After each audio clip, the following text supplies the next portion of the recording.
Can you pour a beer, mate? Oh, have a little one. I'll do that first. Sorry. Welcome to Ariah Park. We get Ariah area. The locals correct people very quickly. Been here all my life, so I guess I'm a local. A one-pub town with a main street straight out of the 1920s. A footy club full of stories and a mother-daughter duo from the coast behind the bar. I thought it was going to be Pour quieter. a few beers. If the chef's off, I'll just put the air fryer on. Absolutely not what happened. Didn't know the town, had never poured a beer. But they walked through the front door and just never left. Good to have an outside mind coming into a town like Ariah Park. This is Ariah Park, and this is their story. Not much in town, plenty of shops that are closed down, so it'll just be bloody interesting to find out what this place was like back in the heyday, when the pub was packed, heaps of businesses. Can't wait to go and meet the owners, can't wait to go and have a look at the pub. It's looking better than ever, and the locals just must be so thankful for it. And the pub is keeping the community connected and doing what good country pubs do, and that's just existing. Awesome. It's a bloody lovely pub. Tell us the story of how you came to own it. We thought, go do something different. We just wanted an older... No? Just waiting for the goat, sorry. I was just searching a lot of old buildings for sale. This one popped up. I love old buildings. We wanted to buy something that wasn't done up. Something unique that you can sort of She's add original. character to, not take away from. Tell us what happened after that. We hit the floor running, that's what we did. pretty much. We didn't have that much time to adjust either. Like the settlement for all of this was 3 weeks. It was move forward. So it was like, pack up your stuff from where you've been living for the last, 15 years. Yeah. And just get out here as quick as you can, sort of thing. And yeah, jumped in on the long weekend. A lot of people would question that, wouldn't they?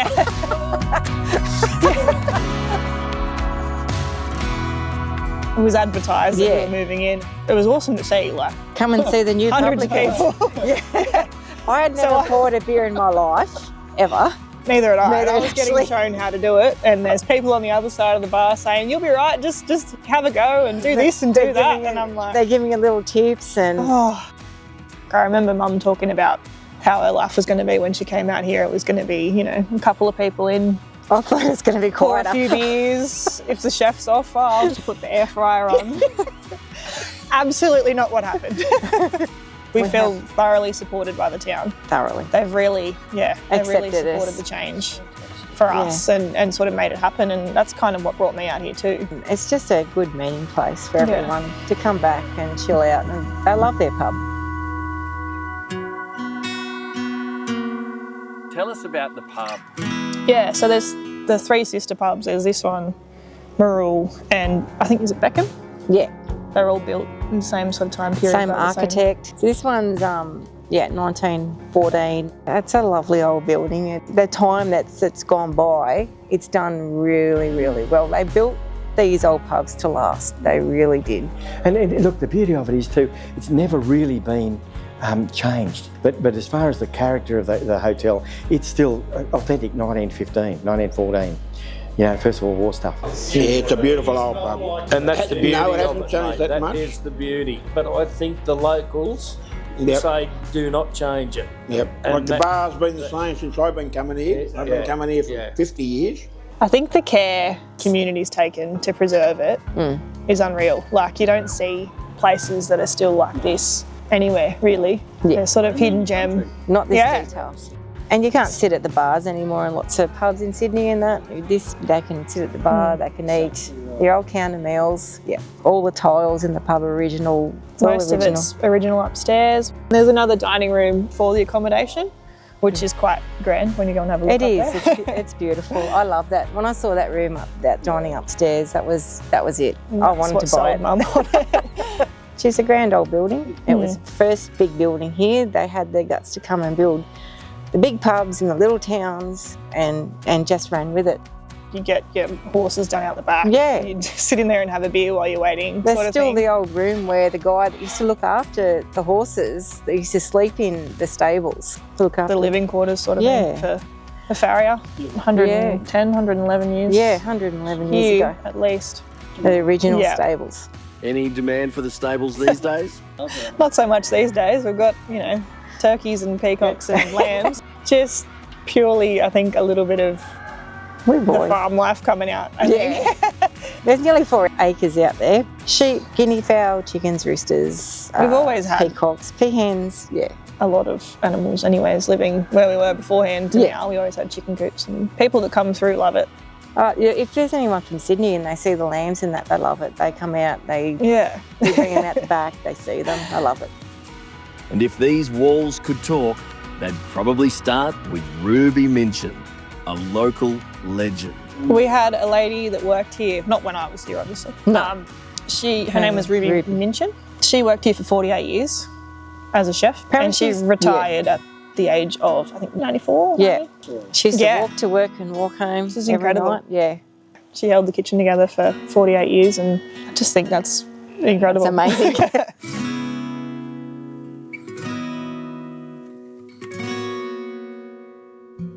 A 100-year-old pub was enough to get them here, but it's the stories outside its walls that tell you where you really are.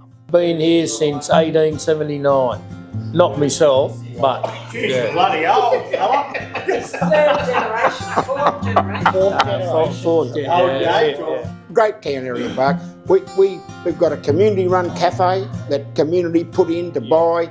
Yeah, we've got a very, very, very good town here. Very good town. We've got a beautiful supermarket. We've got a chemist shop of all places. Yeah. Very good. A Very good. hardware shop, which is unbelievable. Yeah, got a great little town.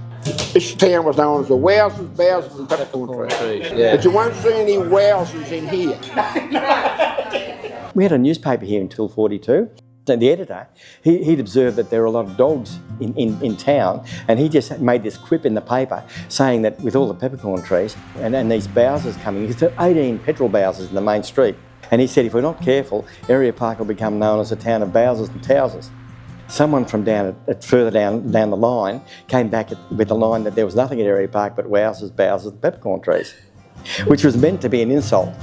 And we've been dining out on it ever since.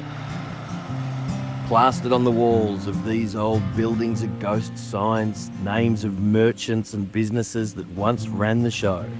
They're the town's story, etched in paint, tracing Ariah Park's grind through the 20th century, from railway hustle to the fields that kept it ticking.